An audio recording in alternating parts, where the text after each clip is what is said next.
this. In today's video, I'm going to share with you 5 places that I like to go to source vintage hard goods for resale. I'm Eva and I sell vintage on Etsy Marketplace, and I am going to share with you my 5 top places that I go now to source quality vintage items for resale. Nowadays, it is getting harder and harder to find items for resale. And so you really have to broaden your horizons. You have to go to different towns and you have to go to different stores.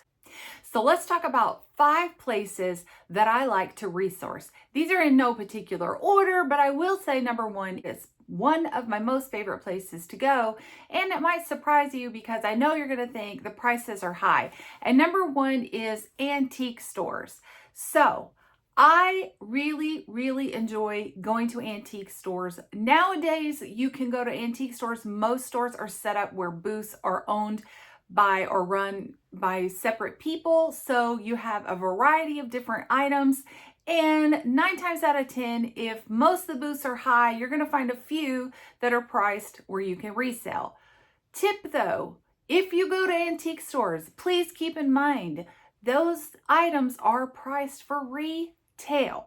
They're priced for people to buy and enjoy. Do not get upset as a reseller if you go to an antique store and everything's expensive, because they're really not gearing their items towards resellers per se, because they have to get a certain markup in order to pay for their booth space. And I understand that when I go. But here's my tip for shopping at antique stores. Go between seasons. Between seasons at an antique store, most people are cleaning out their booth and getting ready for the next big holiday or sale event.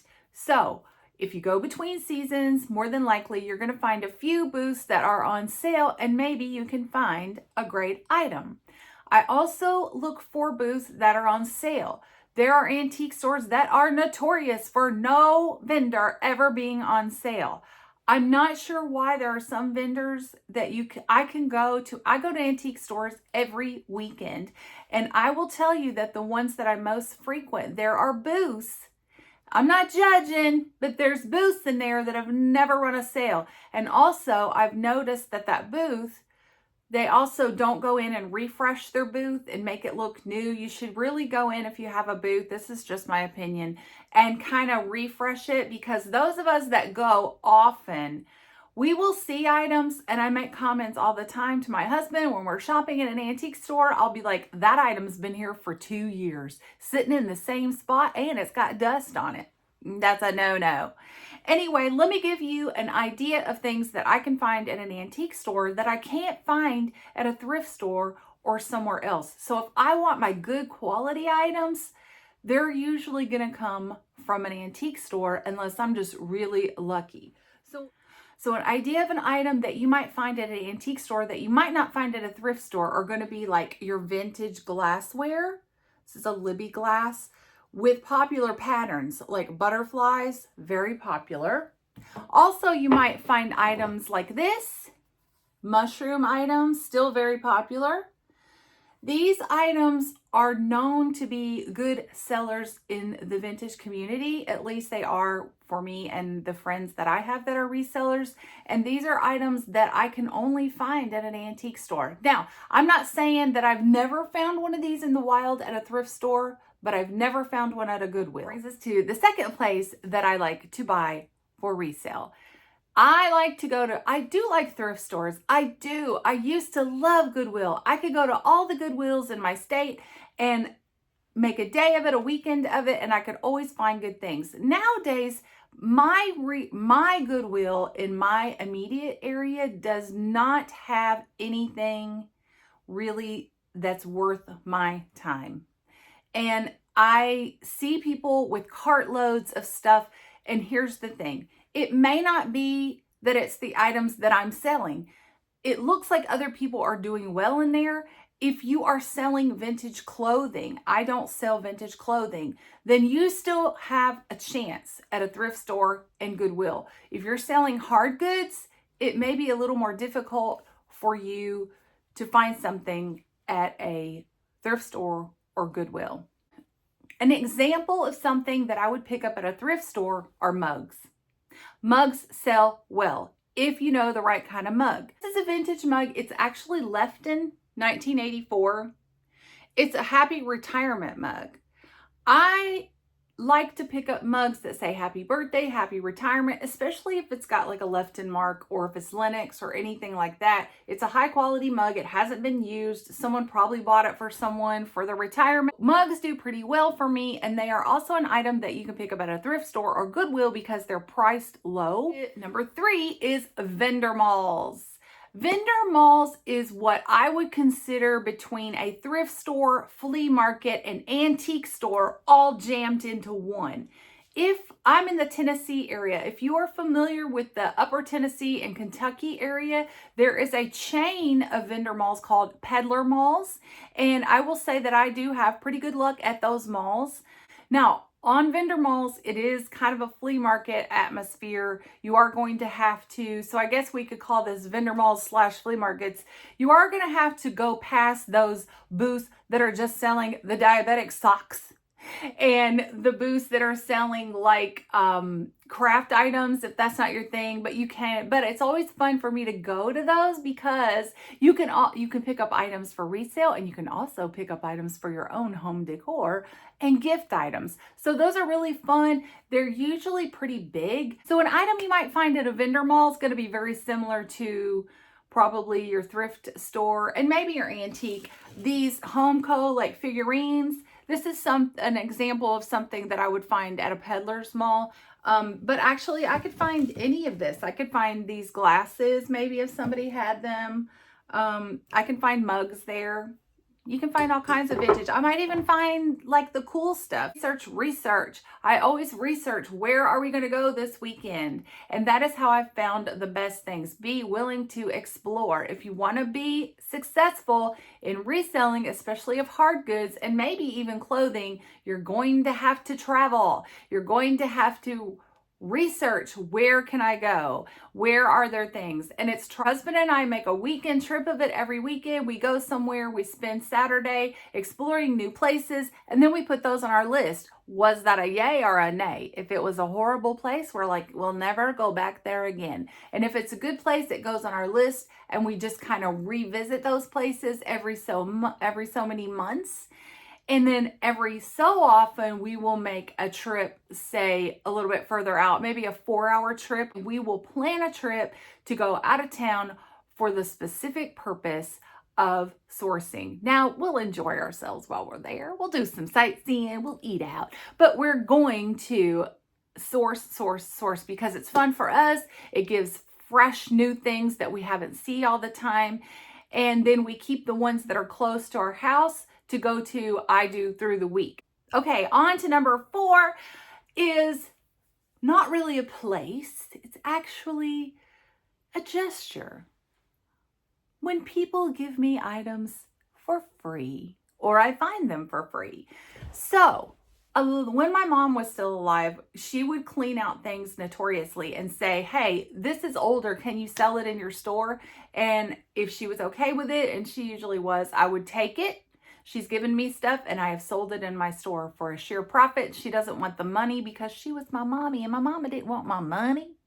She was trying to help me out. Okay, and begging, okay? Don't go begging. People don't like that. Don't be like, oh, you got anything I can sell? But if somebody's doing a clean out and they're taking that stuff to Goodwill, if you have a friend, family member, and they're saying, well, I just cleaned out my house, or I just cleaned out Aunt Myrna's house and I'm about to take all this stuff to Goodwill. Tell them that you are a reseller and actually ask them, would they be willing to let you look through it before they take it?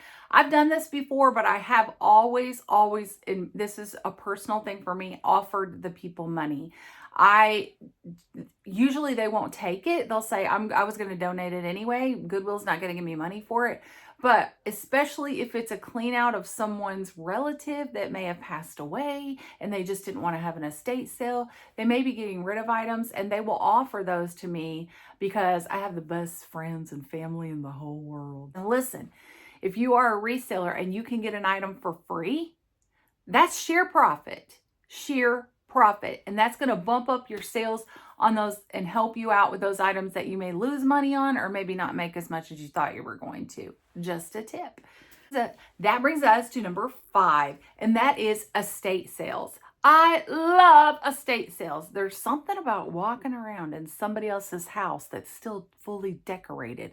Now, I know it's a little morbid because sometimes this means that the people have died and a company or a family is taking over an estate sale, but I like it. The things are still hanging up. Sometimes they're dusty. Sometimes, there's treasures to be found.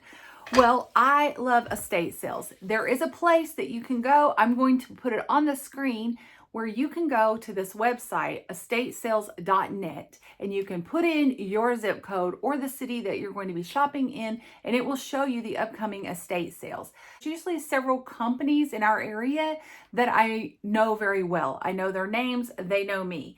Sometimes they will have a mailing list where they will ask you when you go to an estate sale, they'll say, are you on our mailing list? Go ahead and sign up for that. It's an email list and they will email you and let you know when special events are taking place. They'll email you and let you know when they're having an estate sale. And also, I know a company here locally that does estate sales and they offer people discounts, but you got to have like a secret word or a secret passcode or something. And they will email you that and they'll say, when you're checking out, let the person know that you got this special code and it's 20% off for you on the first day.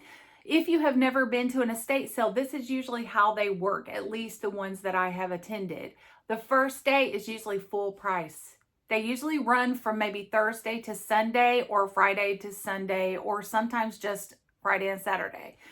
And they will usually be full price for all the items on the first day. Sometimes things are priced low enough that you can get them on the first day. I like to go to the first day if you see because on that estatesales.net, you'll see that they put pictures of the items on there. So here's the double-edged sword. You almost have to hit them on the first day in order to get the stuff that's good. But if you do go on the first day, you're not really going to get it for a great price. So I have also done the opposite. Usually after that, it goes from like 20, 30, 40. Some people, depending on how many days they're running it, the last day will be like 50% off. And then they just start making deals. Usually if you can hit it on the last day, they're like, take this whole box of this stuff for this price. And you're like, thank you. I think I will. So that's a good tip. The last day of an estate sale is always good to hit, sometimes because you can get 50% off of all of the items. But the bad thing also is about the last day is it's very picked over. Examples of something that you could get at an estate sale that might not be at the other places it said are personalized items. Like this is a cross stitch, a framed cross stitch. Very nice. Artwork, cross stitches, crewels, like needlepoint, antique pictures. I find a lot of wall decor at estate sales. There's also a lot of kitchen items. They sell everything. You can go in this house and like the pictures are still hanging on the wall. Like sometimes stuff, they usually pull everything out of the drawers. And there's everything there. So it's going to be crowded. Now I will tell you, going to an estate sale, it's kind of crowded. My husband kind of hates it because if you don't get there early, there's kind of a line to wait to get in. A tip, if you're going to estate sales, take your own bags. Take your own bags. Take something that folds up, a backpack, something, because you can get out of there quicker. A lot of the estate sale companies will wrap your items up and stick them in bags, but they're not required to do that. And so you might get to one and you're trying to carry out all this stuff and you don't have a box, a bag or anything. So just be prepared. I would say take a bag, take a recycled bag. That way you can come out with your items. So like I said, this would be an example. And also things like this, like little trinket boxes or jewelry boxes. Isn't that beautiful? These personalized items are really easy to find at estate sales. Another example from an estate sale would be your like one-of-a-kind finds, like this brass gorilla or brass monkey. Ooh, ooh, ooh. Anybody, if you're from the 80s, hoping you know that reference. Brass gorilla, and I think he's pretty fantastic. Why? Because he is unique. Can't find a lot of things like this online. I have looked, And so I will pick up brass sells well, and this is a good item that you could find at an estate sale. You may be wondering, there's something I left out. And you are maybe thinking, she did not mention yard sales. And I will tell you why. Because I used to love yard sales. I still like an occasional yard sale. I like to find things, but mostly it's to find things that I want to use for myself and not for resale. It became increasingly harder for me in my area. This is area related. This is location related. You may live in a place where your yard sales are wonderful. Mine, not so much. So I don't go to yard sales on a regular basis, only because I have to utilize my time wisely. And so this is how I do that. I even do this for stores. I think, have I ever bought anything here before? How many things this last month have I bought at a yard sale? How many things last year did I buy at a yard sale?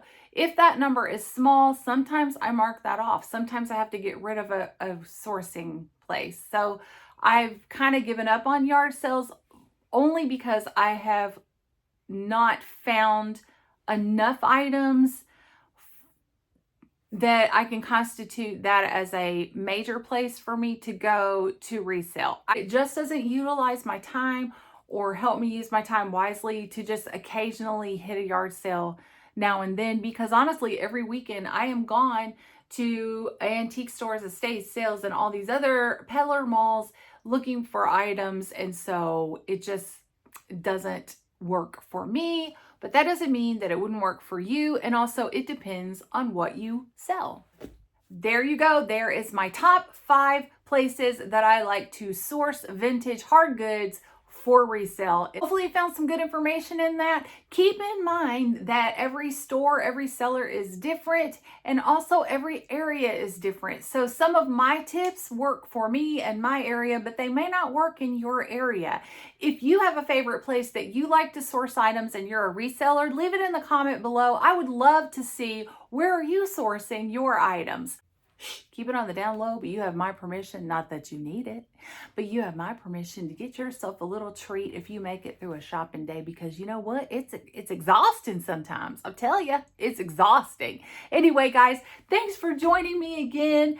I hope that you're enjoying these videos because I am enjoying making them. I would love to connect with you. I hope you will subscribe to my channel. It doesn't cost anything to subscribe. You just hit the little button. It helps me out as my channel can grow. I can bring you more and more videos and find out what is my community out there. I'm trying to find who is my community out there so I can make better videos for things that you would like to see. Until then, happy treasure hunting, and I'll see you in the next video.